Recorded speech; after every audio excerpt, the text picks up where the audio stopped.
Oke, Assalamualaikum kami apa kabar nih Bang? Baik, alhamdulillah. Bang, dapat kabar nih kalau Dito Mahendra hari ini kemarin ditetapkan sebagai tersangka terkait kasus senjata api Bang ya. Penggunaan senjata api gimana Bang? Tanggapannya Bang? Kalau dia menjadi tersangka, memang terkait dengan kepemilikan 9 senjata yang rinciannya itu ada di dalam media, yang menurut Barreskrim bahwa senjata itu ilegal, sehingga dia disangkakan telah menguasai, memiliki, menyimpan senjata api atau amunisi, sehingga ancamannya itu adalah seumur hidup, ya, mati, seumur hidup, dan 20 tahun. Itu pasal tidak main-main. Ya, jadi saya tegaskan kembali bahwa di dalam undang-undang yang disangkakan kepada tersangka itu diancam hukuman mati, seumur hidup, dan atau 20 tahun. Seperti itu. Karena ini undang-undangnya memang menjadi undang-undang yang berapa kali diterapkan untuk seseorang yang menguasai senjata api dan atau amunisi, ya. Jadi bahasanya bukan hanya senjata api dan termasuk amunisi di dalam undang-undang tersebut. Oleh karena itu ancaman hukuman mati dan seumur hidup atau 20 tahun ini adalah ancaman yang luar biasa sekali buat seseorang. Itu seperti itu. Jadi lebih lanjut itu menjadi kewenangannya Barreskrim sebagai penyidik, yang saya harapkan, karena sangat tidak logis seseorang bisa memiliki, ya, bisa menguasai atau menyimpan senjata lebih dari 15, ya, 15 senjata api dan 9 dinyatakan ilegal. Itu apa motivasinya? Motivasi ini sampai detik ini tidak terungkap. Bagaimana seseorang bisa menguasai begitu banyak senjata api? Yang kami harapkan, motivasi ini digali oleh BNPT, Badan Nasional Penanggulangan Teroris, menggali supaya motivasi seseorang menguasai senjata-senjata ini terungkap. Ya, karena itu menjadi kewenangan BNPT sebagai Badan Nasional Penanggulangan Teroris yang bisa membaca, menganalisa, dan melakukan proses untuk mengetahui seseorang motivasinya itu seperti apa. Sangat penting, karena bagaimana seseorang mempunyai senjata yang begitu banyak ini untuk apa? Motivasinya apa? Motivasi ini belum terungkap sampai detik ini. Sudah ada penjelasan Bang dari Abang Penyidik, bareng juga dari pihak penyidik. Ini arahnya mau kemana sih? Kemungkinan paling parah itu memang ke arah teroris Bang, yang ditakut Bang ya? Bukan. Jadi yang saya baca ini, coba saya buat beritanya biar saya nggak salah.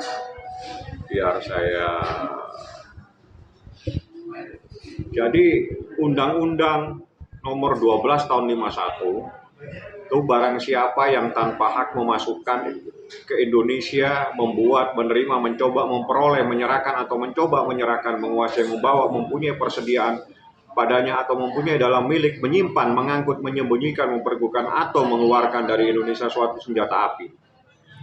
Jadi ini pasalnya seperti ini yang disangkakan, dan ancamannya yang saya katakan tadi, bahwa ini ancamannya adalah hukuman mati, hukuman seumur hidup, atau 20 tahun. Jadi Undang-Undang 12 tahun 51, Undang-Undang Darurat. Jadi seperti itu. Pak, ini pidana umum. Jadi pidana umum disangkakan memang di dalam undang-undang khusus terkait dengan masalah ini.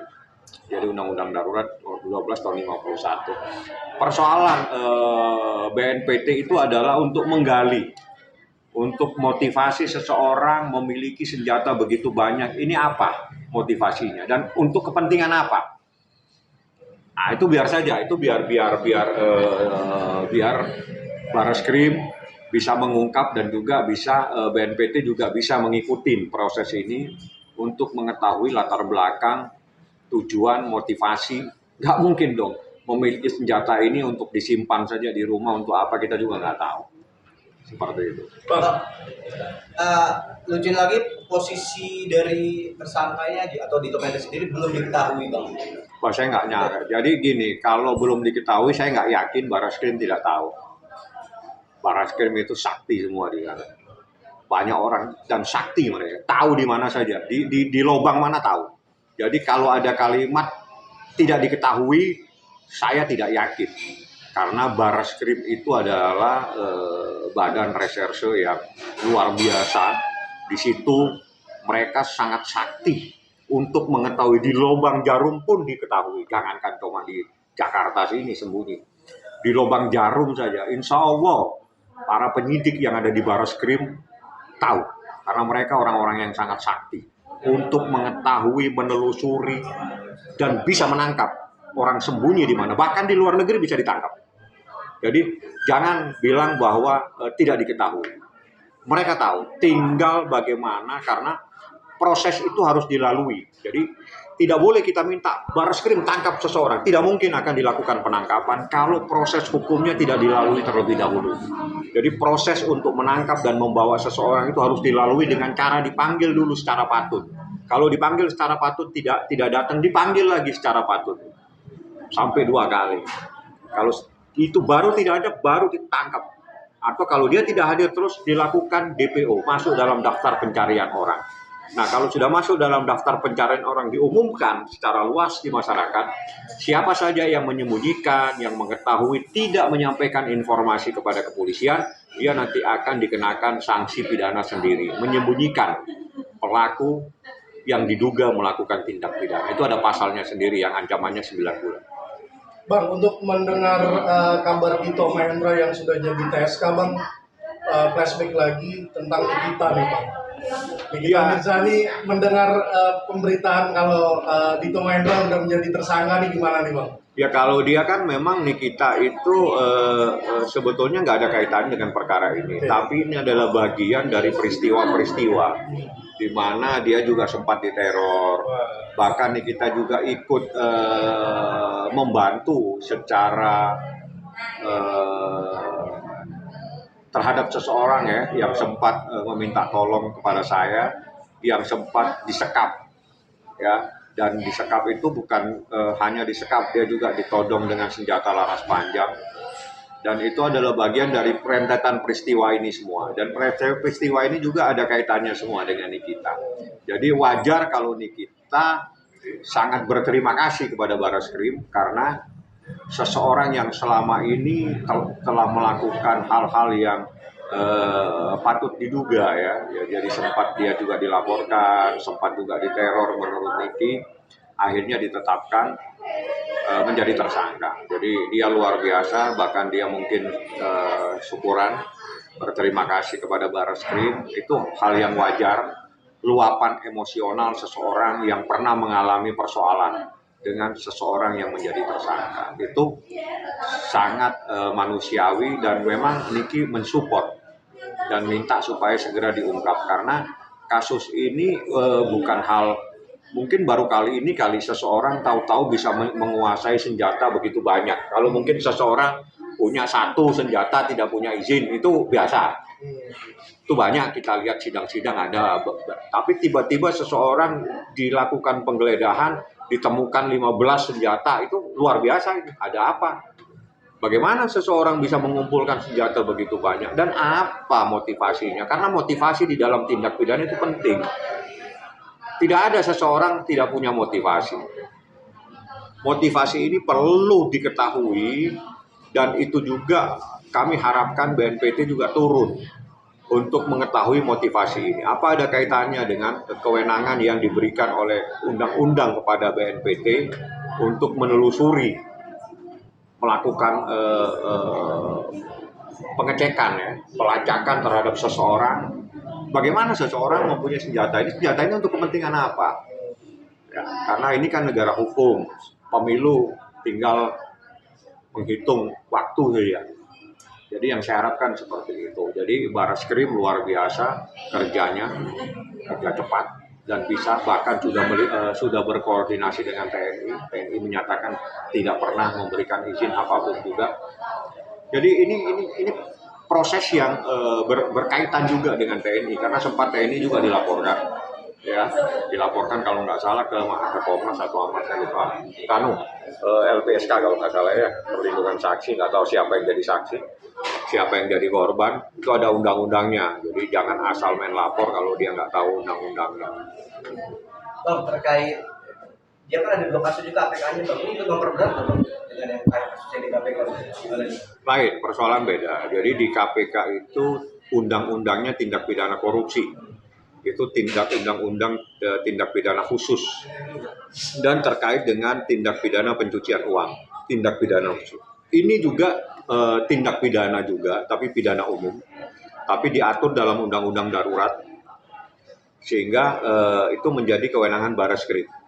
Jadi itu ya. Jadi di dalam hukum itu ada menjadi kewenangan kepolisian, ada menjadi kewenangan KPK. KPK menangani khusus terkait dengan tindak pidana korupsi dan tindak pidana pencucian uang yang terkait dengan tindak pidana utamanya adalah tindak pidana korupsi. Jadi tindak pidana pencucian uang itu harus berangkat dari tindak pidana asal. Tindak pidana asalnya adalah tindak pidana korupsi, dan itu menjadi kewenangan KPK. KPK yang lebih tahu, dan itu menjadi kewenangan KPK semua. Barreskrim diberikan kewenangan secara tindak pidana umum, dan ini sudah dilakukan luar biasa sekali. Barreskrim mengungkap kasus ini sehingga dia bisa menetapkan seseorang menjadi tersangka karena diduga tidak memiliki 9 senjata api tanpa izin, dan tidak main-main senjata itu, ada Glock, ada segala macam lah, yang baru saya tahu juga nama-namanya setelah saya baca di media, gitu loh. Jadi ini hal-hal yang berbeda, persoalannya pun berbeda, tapi sama persoalan tindak pidana. Jadi persoalannya tindak pidana, tapi aturannya berbeda. Kalau KPK tindak pidana khusus yang diatur dalam Undang-Undang Tipikor dan Undang-Undang TPPU. Barreskrim adalah tindak pidana tapi menjadi tindak pidana umum yang diatur dalam KUH pidana dan juga di dalam Undang-Undang Darurat yang disangkakan dengan ancaman mati atau seumur hidup atau 20 tahun. Bang, beberapa pekan lalu tim kuasa hukum juga ingin menangguhkan pemanggilan. Bisa Bang? Tidak ada aturan untuk menangguhkan pemanggilan. Pemanggilan hanya bisa mengajukan permohonan untuk di-reschedule, ditunda, dijadwal ulang. Itu bisa. Tapi tidak meminta dijadwal ulang terus-menerus. Itu namanya pelecehan terhadap lembaga penegak hukum. Tapi menunda proses pemanggilan seseorang untuk tidak bisa hadir dengan alasan yang dibenarkan secara hukum. Misalnya sakit, harus dengan bukti sakit. Misalnya ada keperluan yang bisa dibuktikan.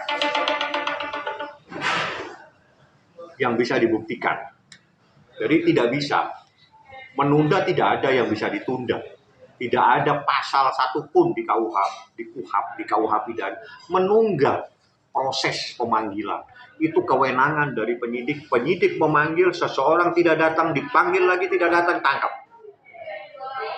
Berarti Bang, dengan ditetapkannya sebagai tersangka ini, kalau dia nggak mangkir 3 kali Bang ya? 2 kali tidak datang, dia bisa ditetapkan menjadi ditangkap atau dibuatkan masuk dalam daftar pencarian orang, DPO namanya. Kalau DPO itu pasti diumumkan, masyarakat siapapun yang tahu bisa melaporkan kepada polisi yang terdekat di wilayahnya. Jadi dia nanti diumumkan di satu, ya mungkin Anda bisa membaca. Kemungkinan di luar negeri itu seperti apa Bang? Anda tanya ke imigrasi yang punya data, apakah seseorang ada di mana. Kalau sama saya jangan tanya itu, saya bukan petugas imigrasi, nggak tahu. Bang, untuk kasus yang penyekapan sendiri di Polres Selatan udah sampai mana, Bang? Itu makanya kami berkirim surat ke Kapolda Metro.